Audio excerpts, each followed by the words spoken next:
Mr. Chair. Thank you, my colleagues. Magandang umaga po, Mr. Chair, sa ating mga kagalang-galang miyembro ng Blue Ribbon Committee at sa ating mga panawin.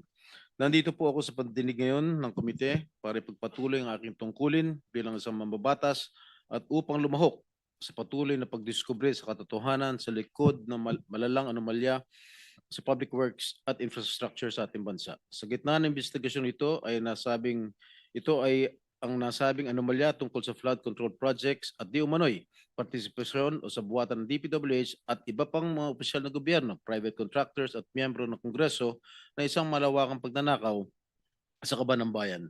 Malinaw po na dahil sa ating pagsiwalat sa mga anomalyang ito, sa kasamaang palad tayo ay naging target ng hindi makatarungang atake, kahihiyan at mga bagay na purong kasinungalingan lamang. At ito ay dahil lamang sa mga paratang na isang witness, si former Assistant District Engineer Bryce Erickson Hernandez, na siya rin kilala bilang Marvin Santos de Guzman sa mga kasino kung saan siya nagsugal at naglustay ng pera ng bayan na nagkakahalaga ng daang milyong piso. Ginawa niya lahat na ito habang pinupuno niya ang kanyang sariling bulsa at pinupundahan ang kanyang marayang pamumuhay.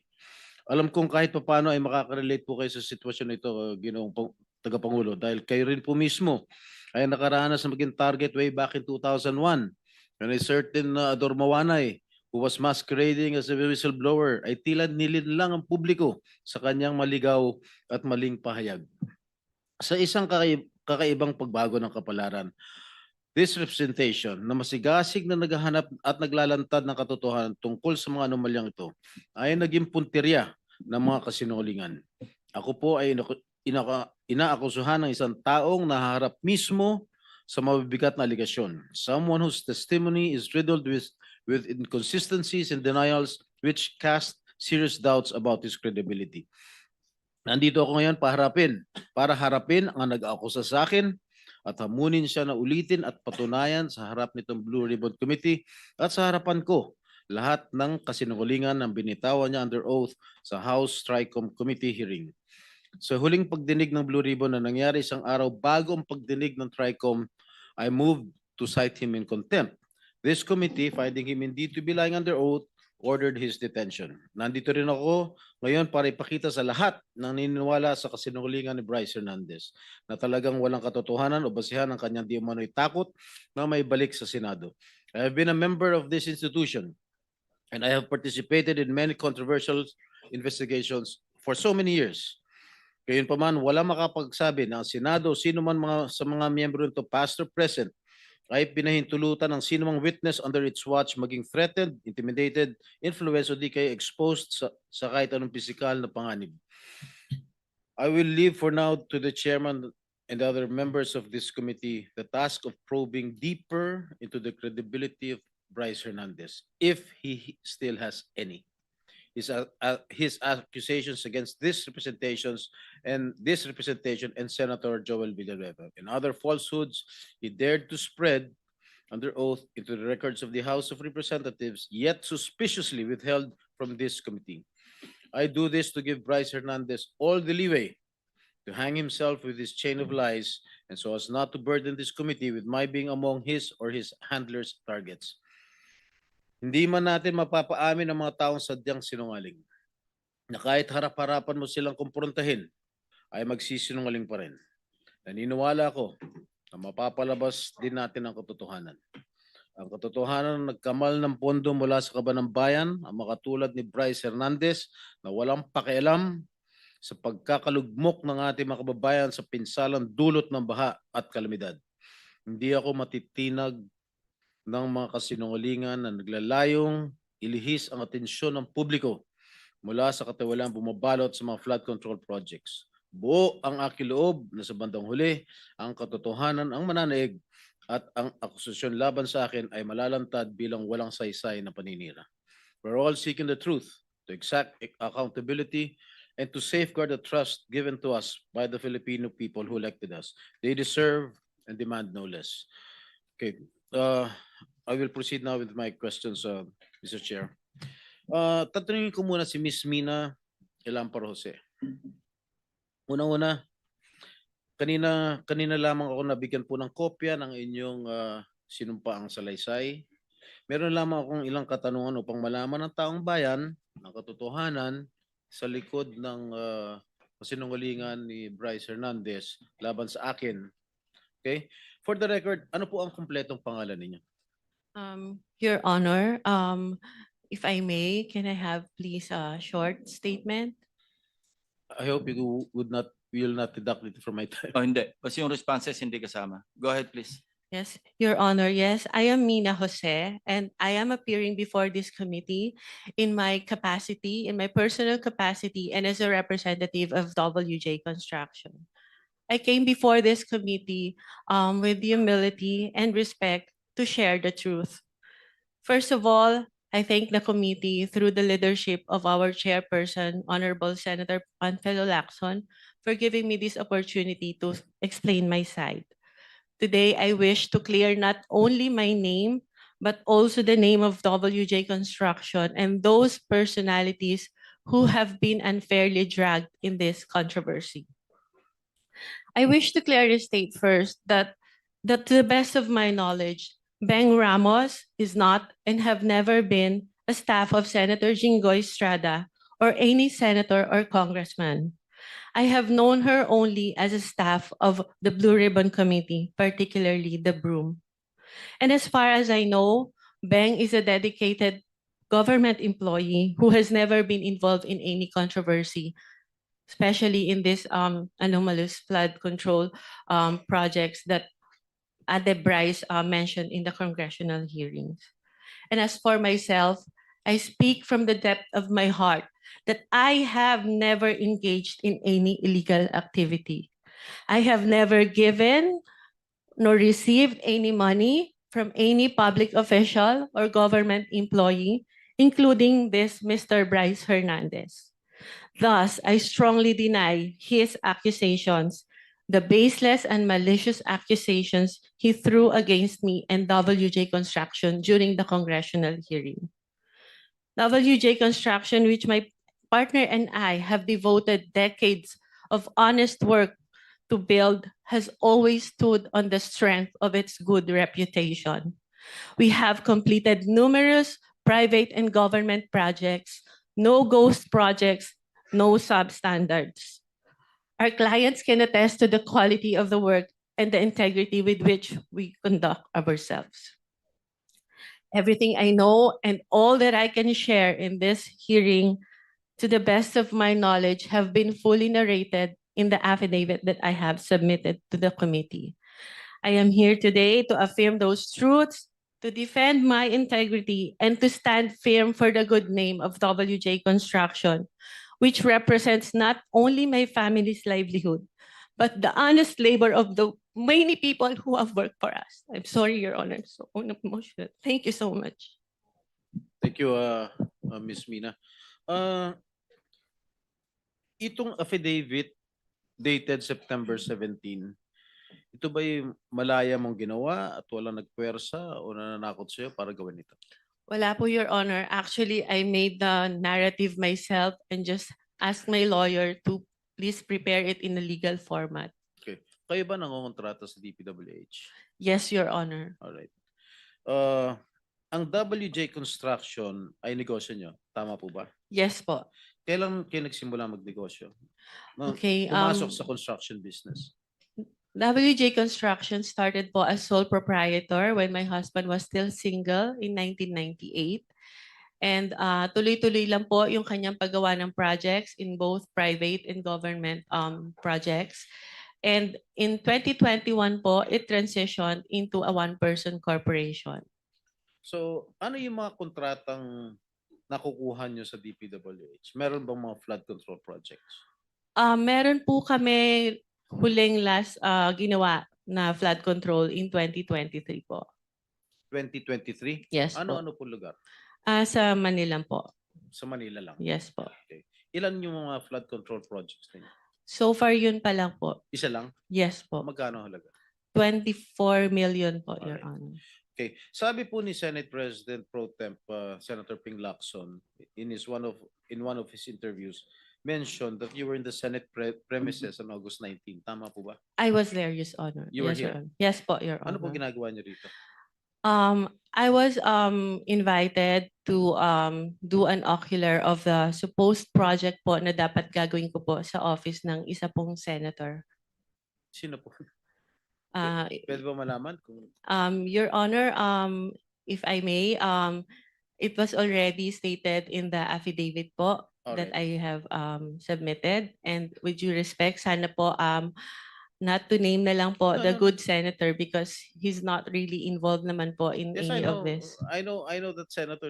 I vouch for his credibility and Opo. integrity also. So, yung ba ang unang pagkakataon mo na pumunta kay rito, Senator?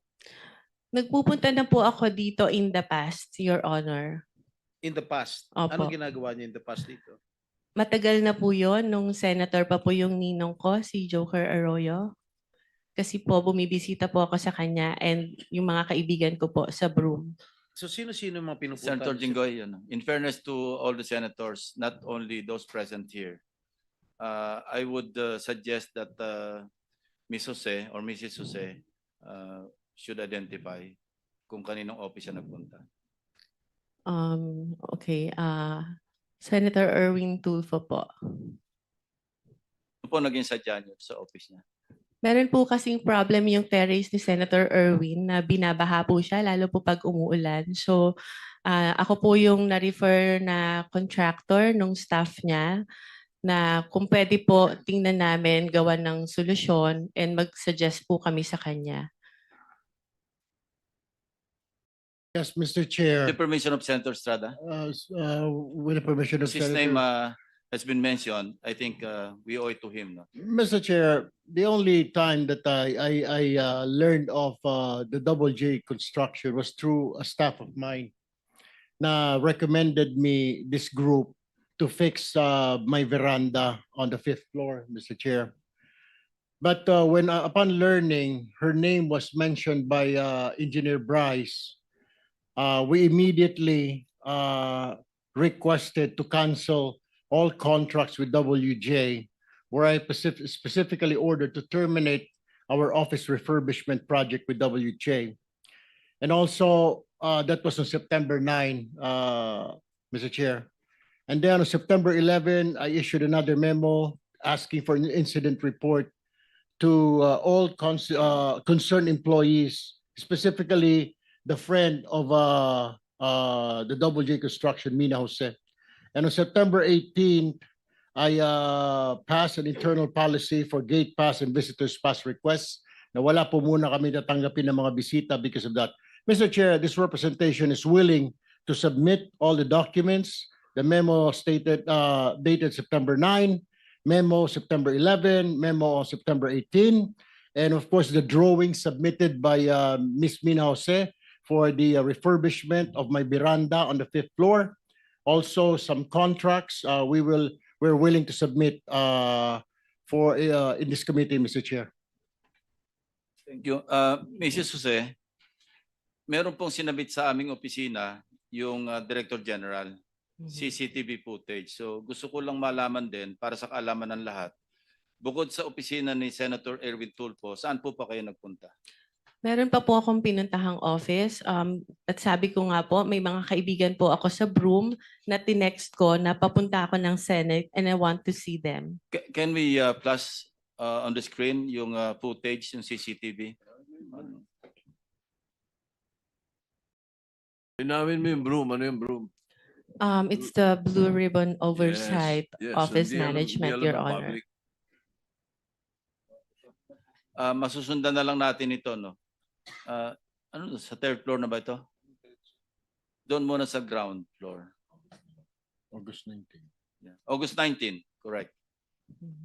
Sige po, habang tinitingnan nyo, kayo na yung magkakwento kung ano yung flow ng events nung kayo dumalaw dito. Anong Okay, oras? so from saan the kayo lobby po, nagsabi po ako na I have a permit to enter the Senate, and then tinanong po yung pangalan ko, hinanap po nila sa computer, and then nung na-confirm po nila, sabi nila, umakyat ka na sa 2nd floor, doon ka mag-register. So pag akyat po, nakikita nyo po, meron pong separate na bag and body scanner where yung mga guest po dapat mag-pass through muna doon. After po noon, pupunta po sa logbook area, ilalag niyo po yung pangalan niyo, yung phone number niyo, taga saan kayo, and kung saang office kayo pupunta. And hitingnan po kami ng ID to verify kung kami po talaga yung nasa list. And that's what I did, Your Honors. Ito po, yan na yung pumunta kayo sa Broome, di ba?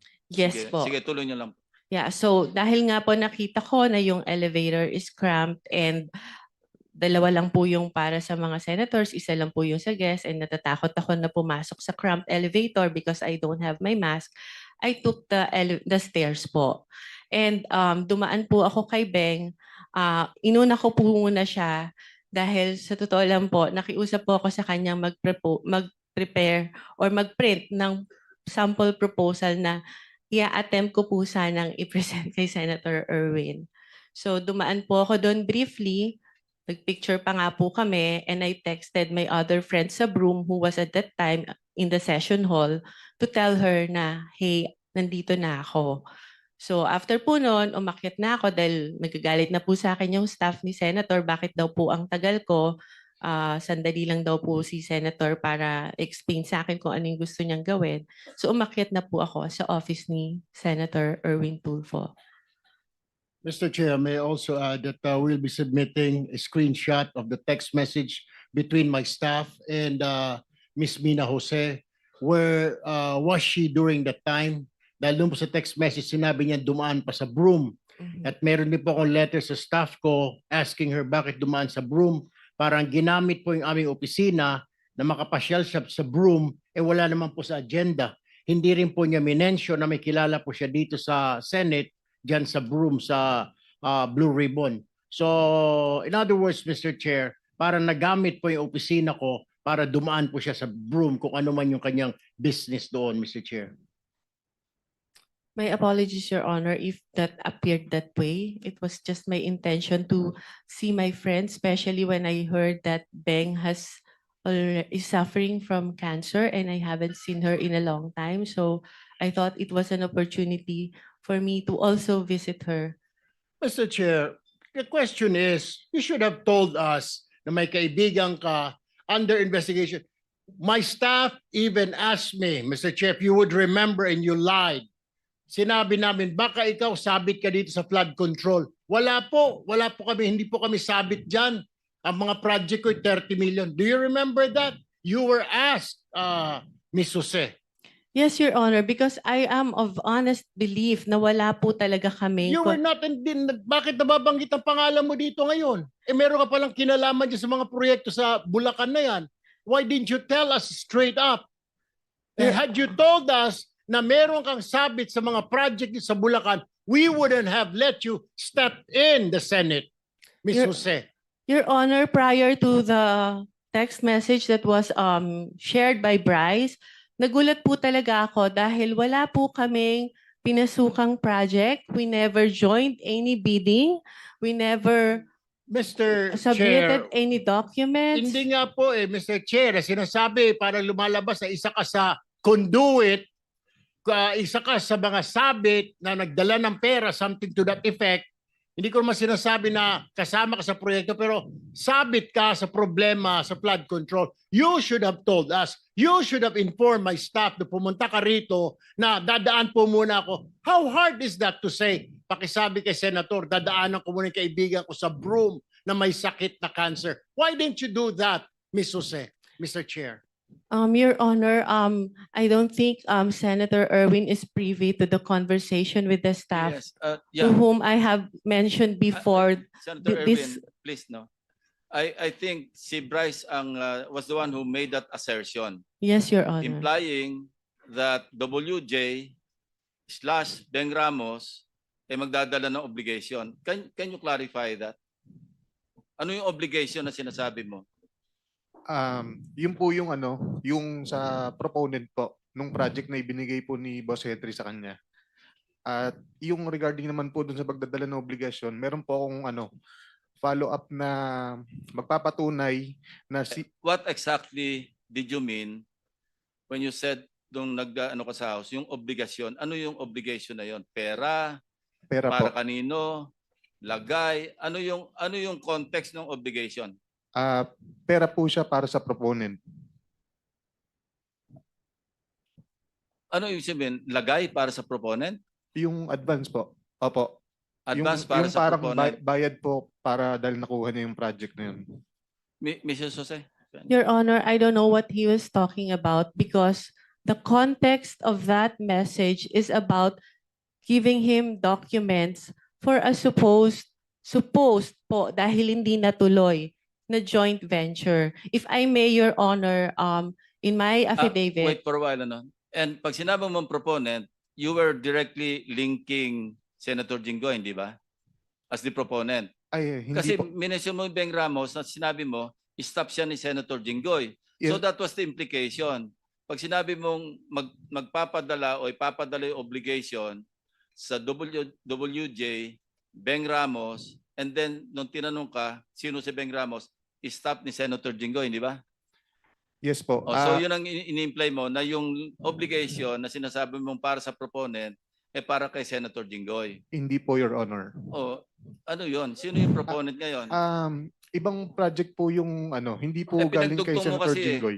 Anyway, sige, please continue, Mrs. Jose.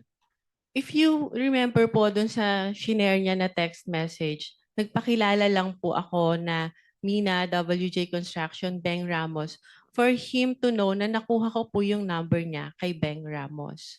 And nag-usap po kami, nagpakilala ako as contractor, nagtanong po ako sa kanya kung ano po ba yung, to have an overview kung ano po yung mga projects na meron po sa kanilang district nung sinabi niya po na siya ay taga Bulacan. So nung sinabi niya po, Ito yung thread ninyong dalawa. Sige, tuloy mo lang yes kwento po. mo. Nung sinabi niya po na mostly flood control, tinanong ko po kung ano po yung category na required nila. Ang sabi niya po, at least small A. Sabi ko po sa kanya, hindi po pala kami pwede because our flood control category is only small B. So baka hindi na po kami tumuloy. And he suggested po na pwede pa rin naman through a joint venture agreement, which is naman po normal na kalakaran sa construction sa DPWH na if you want to participate in a project na hindi ka qualify, you can do a joint venture with a license na qualified po doon.